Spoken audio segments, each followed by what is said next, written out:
I'm here with Ben Pollard of the FCA. So Ben, I know you came to Christ at the age of 14. You also coached in college. So what was really your path to get into the FCA here in DFW? Well, I think it was first FCA more than anything else that led me into coaching. I was discipled all the way through high school and into college by a guy named Ed Mooney, who played football at Tech and later became the academic advisor.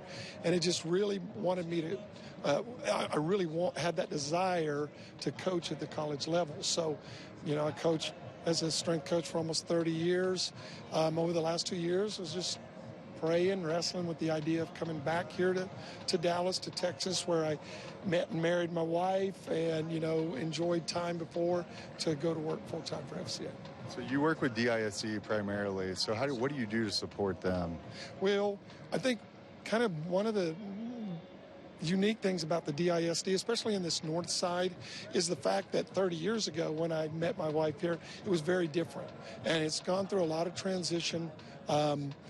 It's gone from a more white population to a more Hispanic population, and I think the needs are different. So it's kind of a group a little bit that's been forgotten, and there's just, so I think the ministry part of it, for me, is very unique.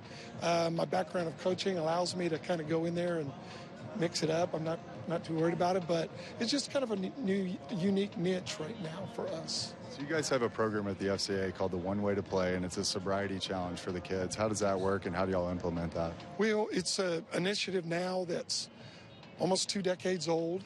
Two words that every coach is you're gonna hear every coach say in their career is trust and accountability.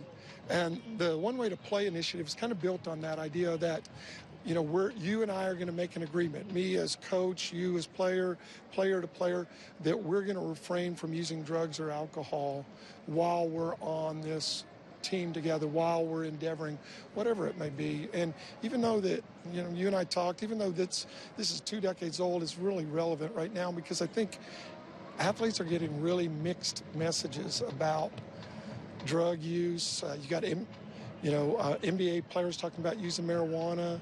You got NBA coaches on both sides of the fence.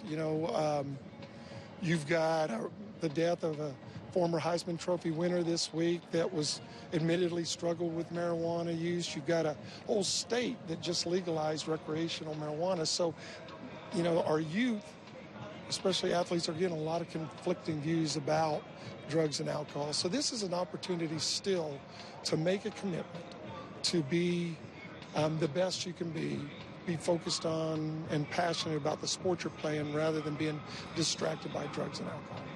I gotcha. Well, thanks for being here, Ben. We appreciate it. We appreciate your work with the FCA, and the FCA has been a great partner on the Landry Award.